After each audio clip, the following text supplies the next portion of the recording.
So for this video, I'm going to talk about something that I don't normally talk about on my channel. I don't normally read these types of books, but for this video, I'm going to be talking about classics. And by classics, classics can have a lot of different definitions by, different people you talk to. It could be like the older the book, like the classic, or that's not a word, but like an older book, the older a book gets, like the more classic it feels, and it kind of like gets thrown into that discussion. But there are some classics that are from, like the 60s and 70s. So classics can, like I said, they can mean different things to different people. Like maybe it's, like the older it is, or like the more it gets taught in school, or the more value it has on society. I don't know. I don't really know a lot about classics, but for this video, I'm just going to talk about my experience with a number of classics. I'm going to list a lot of my favorites, and then I'm going to talk about some classics that I've read that aren't necessarily my favorite, and talk about maybe classics that I want to read in the future, which aren't that many because, like I've said, classics are very hit or miss for me. But as you'll see in this video, some of my all-time favorite books are classics. So enough rambling. Without further ado, let's go ahead and jump right into it. So first off, let's start with some of my favorite classics, and let's specifically talk about some classics that are my favorites that I don't own physically. Let's talk about Agatha Christie. Just in general, a lot of her books are very old and they're obviously very classic. I don't know if they're classic in the sense that you would teach them in a classroom or whatever, but they're old ass books and they're really good for the most part. Some of my favorites, like And Then There Were None. That's definitely a classic book, one of the best mysteries of all time, very influential. And then obviously all the Hercule Poirot stuff I really enjoy. So just Agatha Christie in general, one of my all-time favorite classic authors. I have some favorite classic books. I don't really have any classic authors besides her. And, maybe, this other author, I wouldn't really consider him a classic author, but Ray Bradbury is another one that has like a lot of books. Really, Fahrenheit 451 though is one that a lot of people, this is his most read book, I would say, and it's taught in a lot of classrooms. We read this book, I think, when I was in like a freshman in high school or sometime in high school, and it was one of the rare books that I actually kind of enjoyed. Like one of the books that I was forced to read. A lot of those books, we'll get to some of them. But yeah, this was one of the rare books that I actually enjoyed, and then going back to reread it, as an adult, I liked it even more. But Ray Bradbury, I don't know, he's got like The Illustrated Man, and then just a bunch of short story collections that I love. I wouldn't consider them classics. This is a classic. This is just like, a book that probably everybody sometime in their lifetime should read. I'm jumping a little bit ahead of myself here. Another classic that I've read recently, I think I read it last year, that I don't own anymore because I don't really see myself ever rereading it, was Over the Cuckoo, or One Flew Over the Cuckoo's Nest by Kesey, I think. Yeah. So I watched this movie like years and years ago with Jack Nicholson, really liked it. And then I read the book, and it was kind of different. It was told from a different perspective of a character that's in that story. And I think it worked pretty well. I gave it 4 stars. I can definitely see why it is considered a classic. Very, very good. Not one of my like all-time favorites, but I thought it was worth mentioning here. And now we'll get to some classics that are some of my all-time favorites that I actually own. I jumped ahead a little bit. Fahrenheit 451, I really enjoy. And then another one, a lot of people had to read this in high school, but for some reason my freshman year English teacher made us read a whole bunch of crap. Like we had to read Great Expectations, which I doubt even I would enjoy that now. And then also like The Good Earth. I was like, ugh. But everyone else got to read To Kill a Mockingbird. And I really enjoyed this when I read this, I don't know, probably like 5 years ago, like as an adult. It still stands up, and it's got a great message, great characters, very memorable. Just, one of the best books written of all time. It's a classic for a reason, like they say. And yeah, I really enjoy it. I could definitely see myself rereading this. Another classic that I read that I'm probably going to reread because I honestly don't remember too much about it. I just kind of remember the overall gist and like the feeling I had reading it. That would be The Stranger by Albert Camus. This is a very weird, very weird cover that I don't really know if it makes sense. Probably not, but this one is very short. I think the author is French. It's like 150 pages. It's kind of weird to describe, but it just follows this very peculiar guy, and it's got a lot of weird philosophical ramblings. I really liked it. It's definitely worth checking out. It's very short. I really liked it.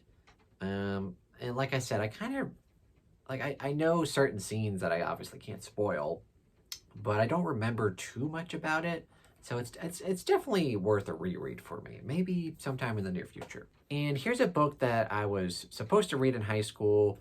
I may have read like a few chapters here and there for like AP English. Yeah, I know. I didn't read the book. I went back and reread it as an adult, and I actually still kind of liked it. That would be The Scarlet Letter by Nathaniel Hawthorne. It's definitely a classic American book. I won't say it's like an all-time favorite. I think when I read it as an adult, I gave it 4 stars. I still liked it. I got what the author was trying to go for. And that's another thing with classics. A lot of the times, they're very thematical. They're very theme heavy. I don't really read books for like a theme. I just kind of read them for my overall enjoyment. But this book was overall pretty enjoyable, and I kind of got what the author was going for. So that's another kind of mishmash, like why some of these classics are my favorite.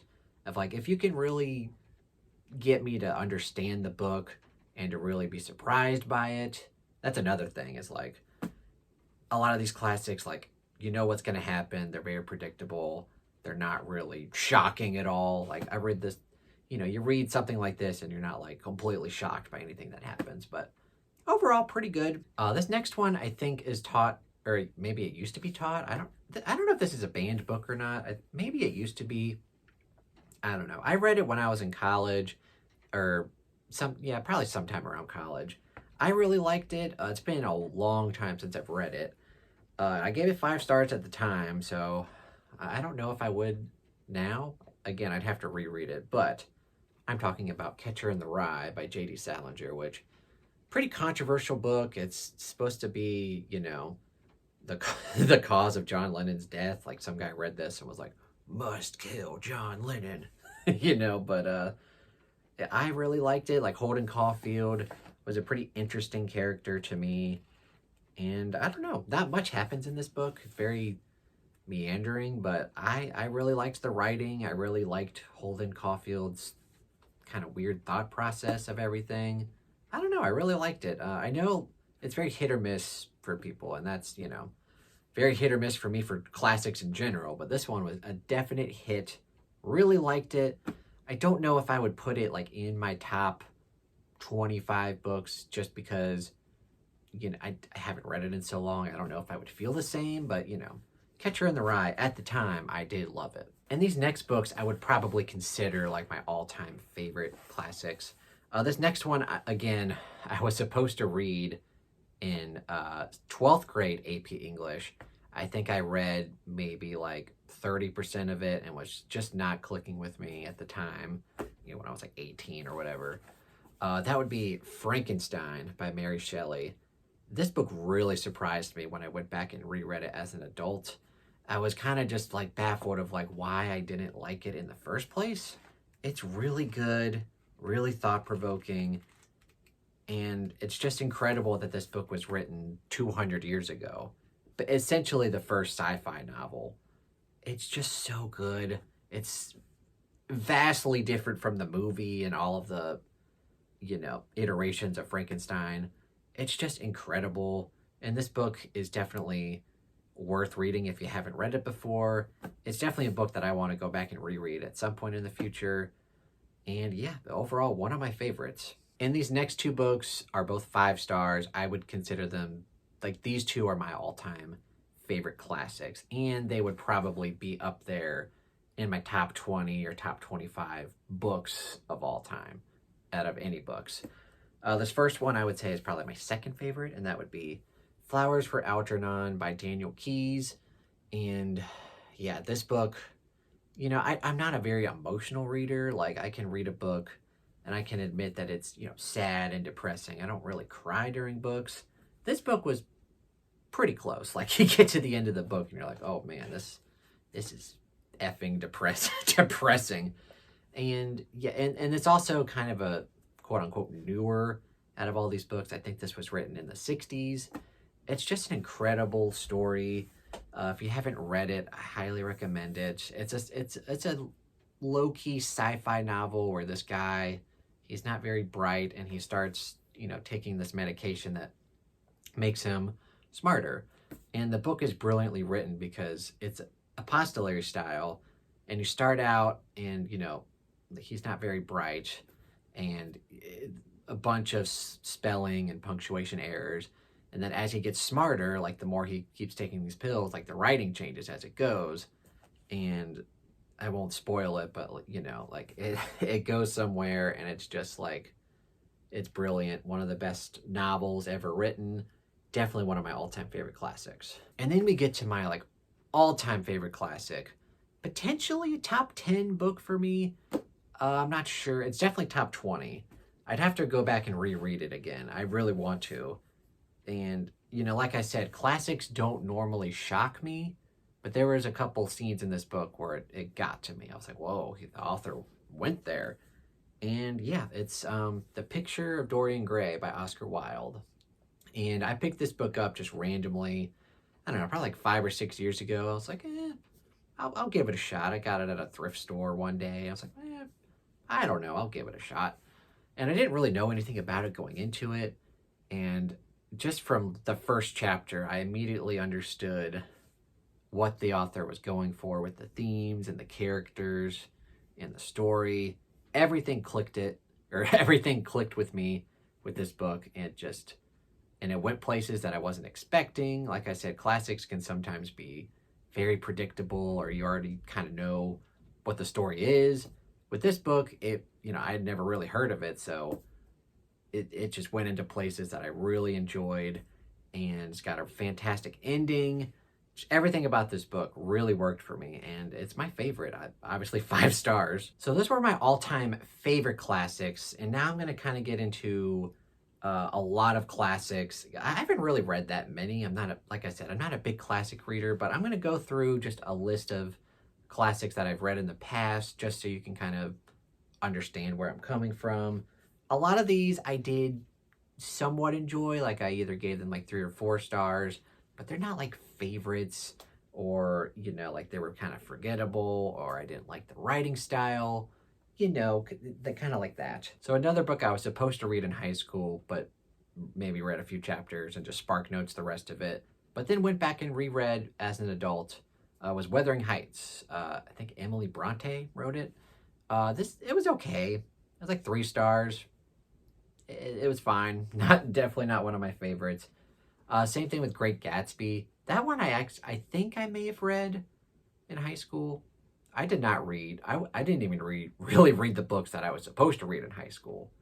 But yeah, Great Gatsby, reread it as an adult. That was fine. It was okay. Three Musketeers was one that I actually had to read for my Patreon wheel spin. And that was a book that surprised me. I really enjoyed that one. Gave it 4 stars. Very fun, which you can't really say about a lot of classics, but it was a lot of fun. H.G. Wells has written a few that I've tried. What is it? The Invisible Man. Didn't really like that. I like the movies a lot better. What else did he? The Island of Dr. Monroe or Maru. I don't know. But that one was kind of forgettable. The Time Machine. I don't even know if I read that one, but really for those ones, they were like written in like the 1890s, in the writing style I just didn't enjoy. I don't know. They were kind of forgettable. A Brave New World. What's that guy's name? Aldous Huxley, I think. That one was okay. Again, another book I was supposed to read in high school, and I reread it, and it was fine. It was like 3 stars. I can definitely see why it's influential in like the dystopian setting, right? That makes sense. One book that I recently just read was East of Eden by John Steinbeck. And this is, some of my friends, like Ian from Ian the Reader, if you're watching, you might want to just skip this part. But I read East of Eden again for my Patreon pick. It was fine.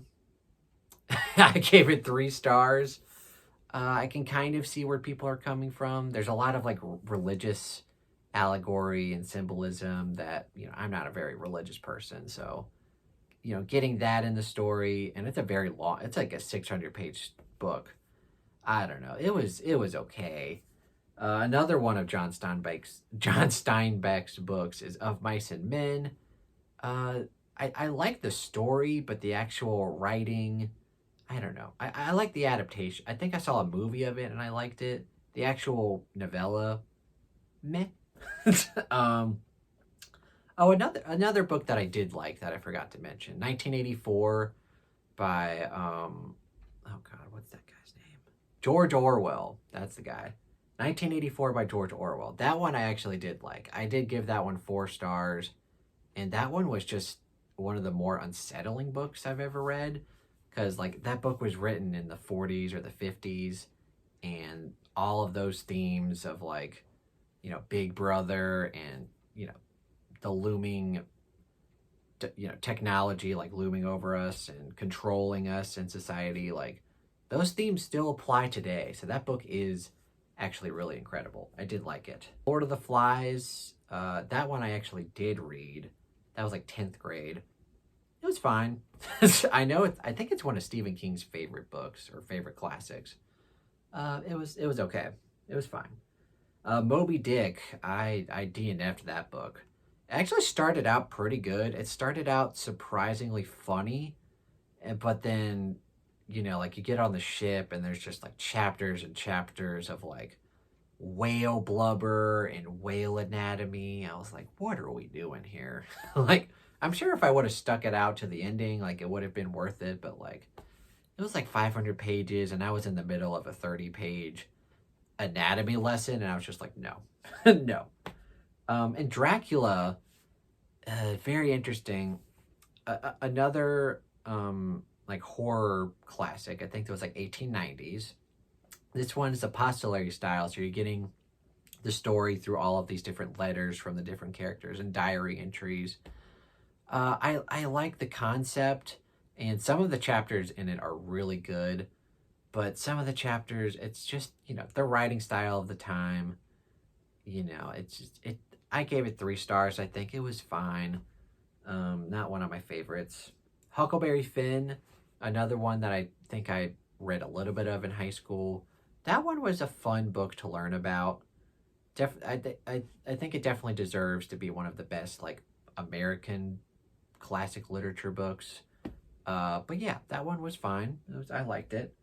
And then we kind of get into like the fantasy aspect of all of this. Like Lord of the Rings and The Hobbit and Narnia, and then you can throw in Dune for sci-fi. I don't really like any of them. I like them, but I don't love them.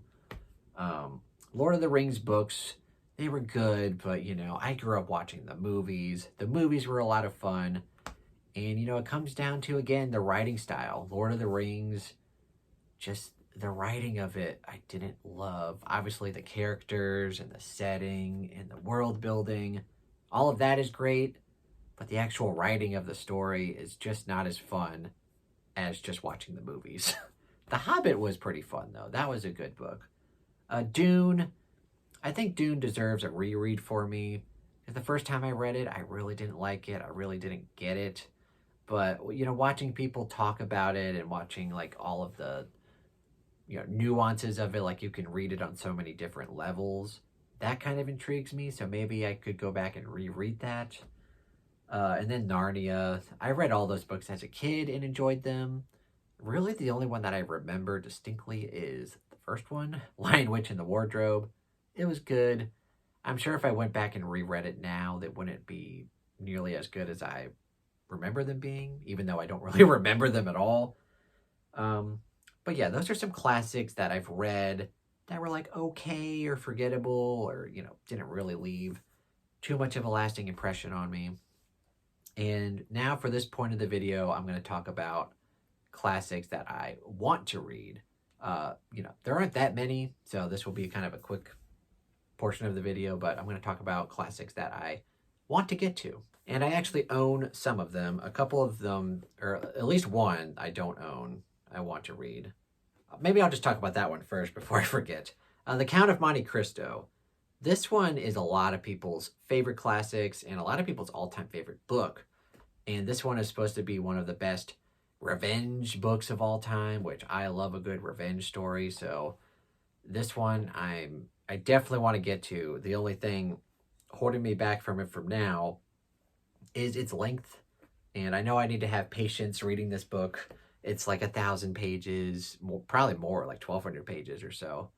This one, though, I just know a lot of people love it. It seems right up my alley, so I'm definitely going to read it at some point. Then I have a couple more here. The Phantom of the Opera by Gaston Leroux. Maybe that's how you say it. This one I'm pretty interested in. I've seen, some of like the very old, like black and white Phantom of the Opera movies. And I know the concept. I even saw the damn Broadway play when I went to New York in high school. It was fine. I'm sure the book's going to be a lot different.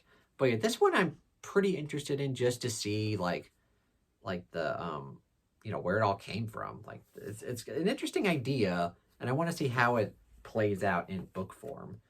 Another one that I'm interested in, although I've had this book for years, and I don't really know if I'm going to get to it.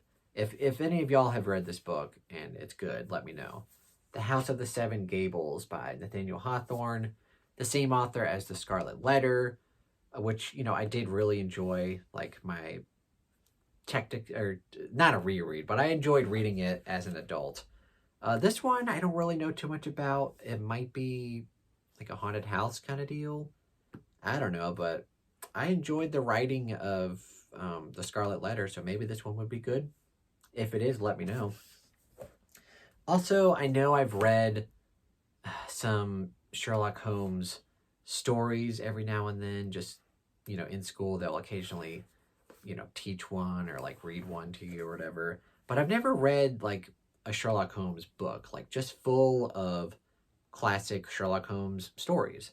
So that one I would want to get to eventually. And yeah, I did enjoy, some of the ones that I read in the past. So I'm sure I would like the ones that are in there.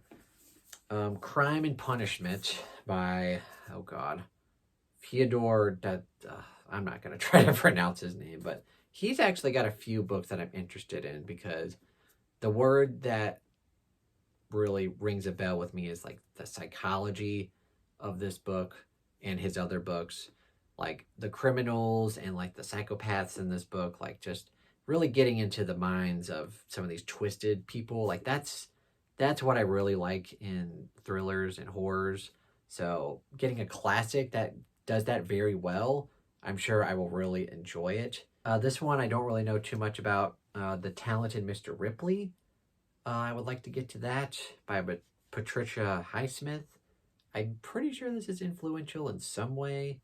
I don't really remember really what this is about at all, but I'll get to it eventually. And like I said, I did really like Catcher in the Rye at the time, so I will probably eventually reread that and then also read Franny and Zoe, which it also says it on the back. I have no idea what this is about, but I'll read it and see what it's about. I think I've also read, you know what, I'm remembering now, I did read one of his short story collections called, I think it's just called 9 Stories. That one was kind of a mixed bag, but some of the writing in there was pretty good, so maybe I'll check out this at a later date. But yeah, those are, or just overall, that is my experience with classics. And as you can tell, they're very hit or miss. Like a lot of these are just kind of like, they're okay, or they're very forgettable. But some of them are my all-time favorite books, like Picture of Dorian Gray, Flowers for Algernon, and then Frankenstein, just really good books. And yeah, I'm going to try, I mainly read newer books, or if they're older books, they're by authors that I know that I really enjoy, like Stephen King, George R. R. Martin, Ray Bradbury, Agatha Christie. But I do want to eventually, I love to branch out and try new things. So I definitely want to try these books at some point. And definitely let me know in the comments what are some of your all-time favorite classics. I would love to get some recommendations. Also, leave down below which classics you think I should try. Which classics do you think I would enjoy the most? I would love to get that curated list and see if I could try any of those this year, and maybe there'll be some of my all-time favorites. Who knows? But yeah, thank you guys so much for watching. If you enjoyed this video, please give it a thumbs up and consider subscribing to the YouTube channel and the Book Astronomer Discord. I also have my Patreon link down below and my Amazon wish list if you'd like to purchase me a book. Thank you guys so much for watching, and have a fantastic day.